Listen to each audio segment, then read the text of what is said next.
Hello, every pony. My name's Moonlight Quill. Now's about time I review My Little Pony, Rainbow Rocks. It took me forever to watch it for too many reasons, so I ended up having to go to the library instead to see it. Well, without further ado, let's get to the review.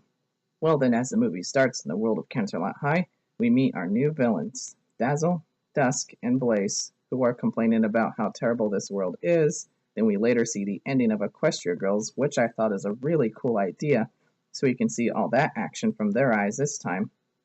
Then starts the intro, which is just so amazing and well improved from the first movie by far.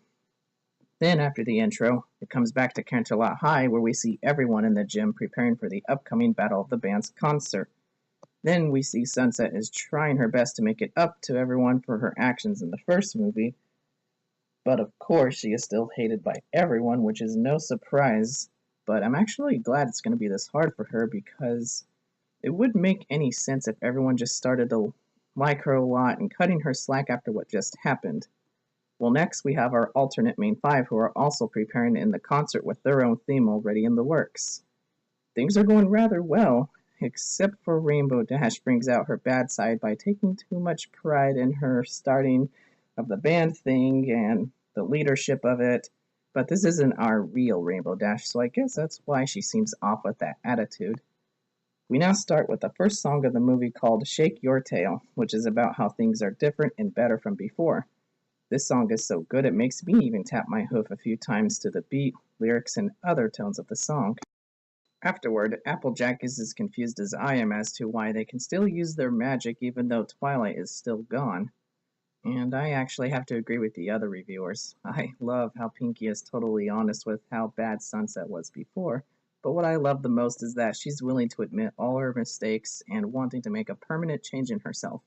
Later, Sunset leaves to go and help the new students, which are the Dazzlings, to be their new tour guide throughout Canterlot High. This is where the Dazzlings' personality gets really told, and I have to say they are just humorous, and I just like how they don't overdo it too. Sunset notices their odd necklaces, and Dazzle gets defensive immediately over it being touched, which leaves Sunset in question over it. She then meets up with the alternate main five to only say something's off with them. And one thing I immediately love in this scene is how one of my favorite background characters is here, which turns out to be none other than Octavia. I just lit up quickly when I saw her make her appearance. I was not expecting that to happen.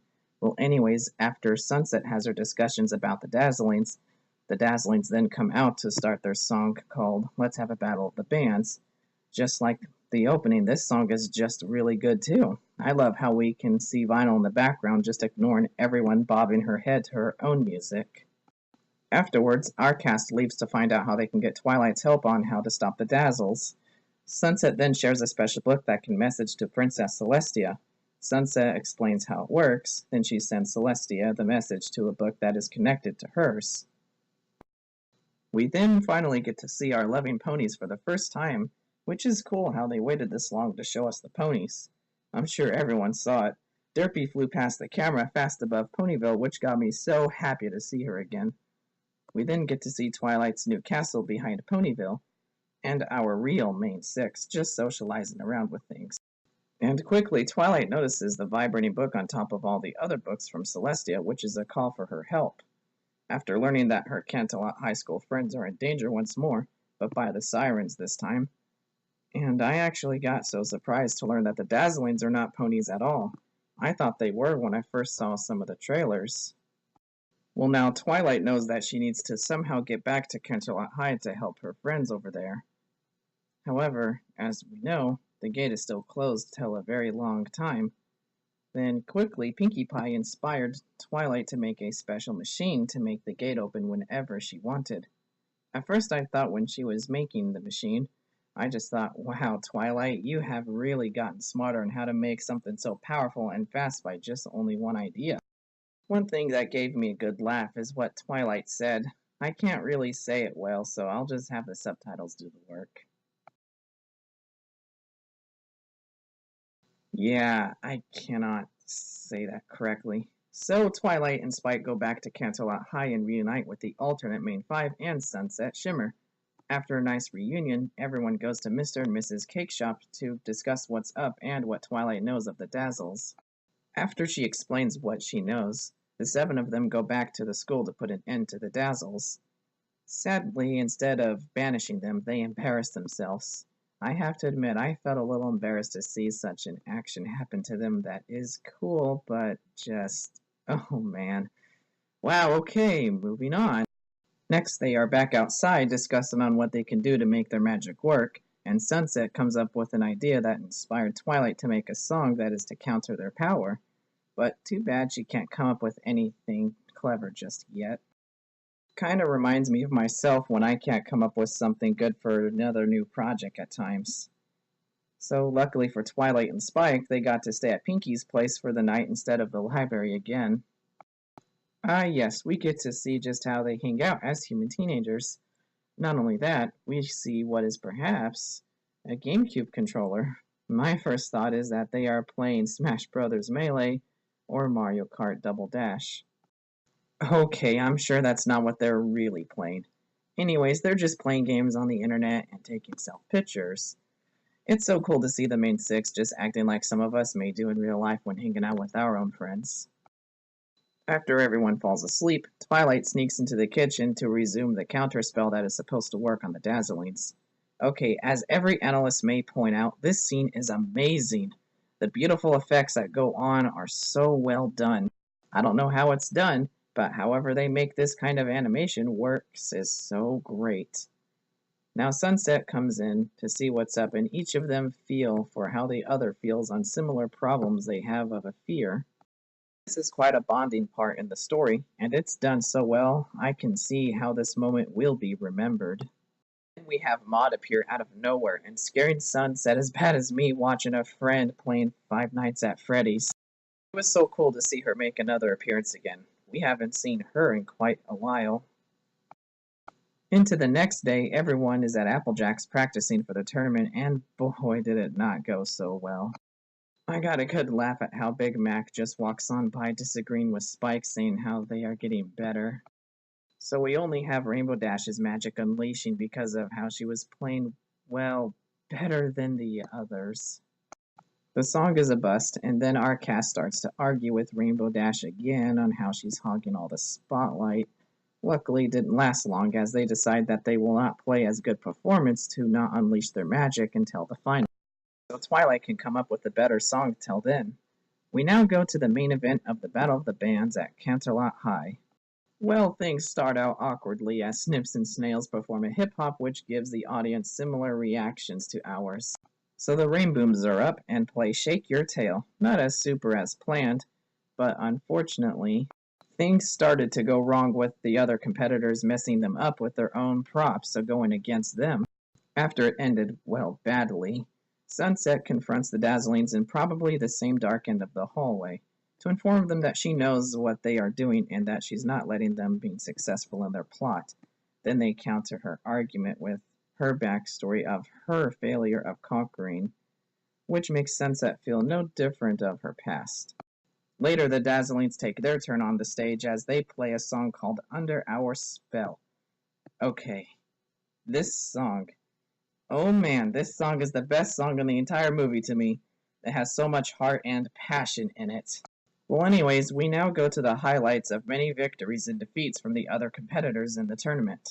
We see many other characters that we haven't seen yet in Canterlot High, such as Bulk Biceps and a few others. After it comes down to the semifinals, Trixie makes her attempt at winning, and then after she finishes, the Rainbooms take stage. However, Rainbow Dash starts to take too much pride and attention in her performance over Trixie, taunting her for the help she's receiving from Twilight. So as Rainbow Dash continues to push her skills too far, her magic starts to unleash. Sunset notices, and she had to sacrifice her new image to save her friend from making a mistake. Well, this is just wonderful. It takes so much for someone like Sunset who wants to make a new change in herself. By making her chances of winning everyone's trust to vanish to save a friend. Well, after her action, the angered crowd's energy continues to help the Dazzlings. Well, afterward, the Dazzlings want to face the Rainbooms in a showdown with their magic. What they don't realize is that they're being set up for their magic to get fed off by them. So now, after the Dazzlings got Principal Celestia to say that the Rainbooms will be in the finals, They go and fill Trixie's mind to go and send the Rainbooms in a sealed room during the night of the concert. The Rainbooms get things ready for performance, and it didn't take too long for them to get sent into the underground room. Luckily, Spike didn't get taken with them, so he leaves to go get help from someone. Later, as the finals start, the Rainbooms are still trapped and efforts to escape are ever so slim. Eventually, the Rainbooms get into an argument over what got them there in the first place and more. Twilight then feels discouraged because she feels she's let everyone down when she's supposed to be the one who helps mainly. Quickly, Sunset notices that their magic is being fed off by the Dazzlings, and she bumps into their argument, and it gets them to come to their senses. After things settle down, they try to make an escape together this time. Still, they couldn't get out, and then Spike opens the door, and who helped him do that? It turned out to be Vinyl Scratch. My eyes just got so big, and then I just shouted her name. Yeah, Vinyl was my first favorite pony. So later, the Rainbooms get rock costumes on and get up to a nearby hill to face the Dazzlings. Fortunately, they had no way of making their music loud enough, but then our disc jockey shows up in a nice car, then transforms into a DJ set. I thought to myself, yes, Vinyl gets a main role. So then they start their song, and the Dazzlings notice their attempt at freeing everyone, and they unleash their true forms as the Sirens. I have to say, this is such a magnificent part. It gives me the same feeling watching Twilight fighting T-Rex. The fight went well, however, the magic they have isn't enough to stop them. That's when Sunset grabs the fallen Mike and makes her efforts to help her friends and everyone out. The others get back up, and Vinyl changes the beat. Now Sunset gets her magic unleashed. Then all 8 of them pour their power into a similar attack of the rainbow powers from the Season 4 finale. Then comes out a giant glass-like pony, Spirit, and blasts the Sirens in one shot. Then they got defeated, and thus ends the battle. After the Dazzlings left and everyone gets a good relief from everything, we now get to the end of where Twilight now leaves Canterlot High, and this time it's not goodbye forever, which is great to me. So after Twilight leaves sometime later, Sunset leaves a message to her of how things are getting better for her and everybody else. Then that's the end. But there is an epilogue with the actual human Twilight, who is studying some various events that are happening and are connected to the school, which says to us, another movie or new series. Maybe? I sure hope so. Well, that's all of the movie. This is far more improved from the first movie. So, I give the story a 8 out of 10 for better plot and how it focuses on the story more than character development. The villains I give a 10 out of 10 for how lovely their music is and how funny they can be. Music I give a 10 out of 10 as well because all these songs really got me in the dancing mood and it just sounds like fun to dance to. The message in this movie I give a 5 out of 10 because it wasn't too focused on leaving a lesson. But of course, not everything on My Little Pony needs a message in every movie, episode, or season finales. Well, this has been my review on Rainbow Rocks. I hope you all enjoyed. This is Moonlight Quill saying, take care, every pony.